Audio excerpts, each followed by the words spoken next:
Hello, this is Chef John from foodwishes.com with grilled lemon and rosemary lamb chops. That's right, I couldn't decide between an Indian technique and an Italian technique, so I decided to use both. And the results? Extreme grilled lamb deliciousness. So let me show you how to do this. Step one, we're going to put together the yogurt marinade, and yogurt being the Indian technique we're borrowing here.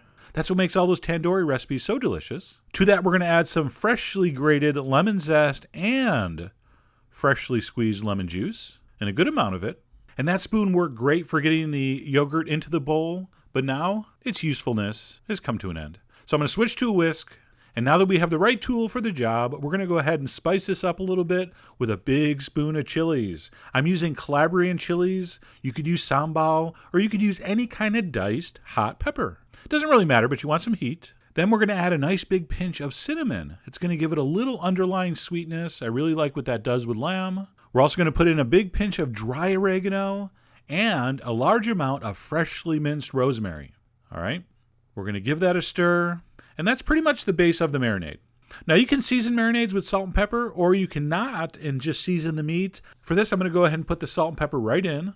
So a generous amount of salt, some freshly ground black pepper, and that's looking good.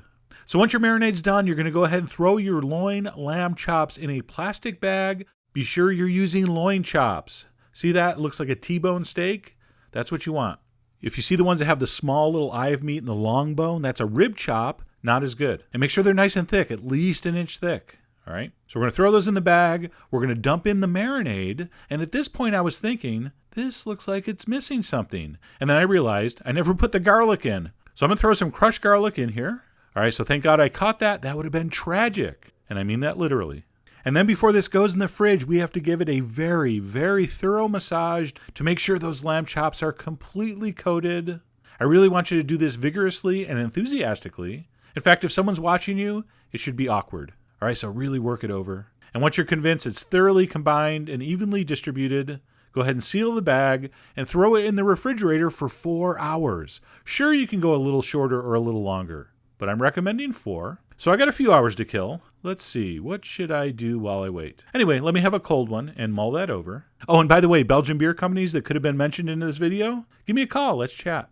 All right, 4 hours later, I was ready to grill. And all you have to do to get these ready is take them out of the marinade, scrape off the excess, and that's it. And of course, there's going to be a little marinade on the surface, but that's what you want. So that's looking good. We're going to head out to the grill that's, of course, already been preheated. And by that, I mean the coals have been started early. All right, they're all white. There's no flames. People, stop putting meat on top of flames. It doesn't taste good.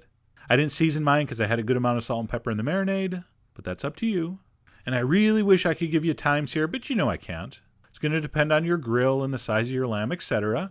But really just treat it like you're cooking a steak. All right, use a thermometer if you have to. I pull mine off about 130, 135. I like it nice and pink and juicy.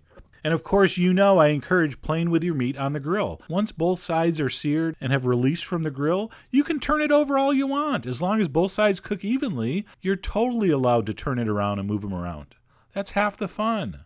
So at this point, I determined mine to be just about right. By the way, little tip here, if you have a couple that are a little bigger, the most rare part's going to be next to the bone. So I like to just flip them up on the end and give them a couple extra minutes that way. That way the thick end finishes cooking a little bit without overcooking the pointy end.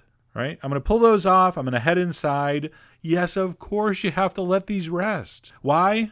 I can't explain that again. Just do it. So we're going to let those rest 5 or 6 minutes while we set up our plate. I'm just going with a simple salad. And you don't need any sauce for these. They are so juicy and flavorful. All I do is spoon a little bit of the natural juice over. That's going to form on the plate as these rest. And that is a beautiful plate of grilled loin lamb chops. And again, we've basically combined my two favorite grilled lamb techniques, the kind of Italian-ish lemon, garlic, rosemary treatment. Plus, we borrowed that Indian technique of the yogurt marinade, and it really did come out super, super delicious. All right, let me cut into this. Oh my God.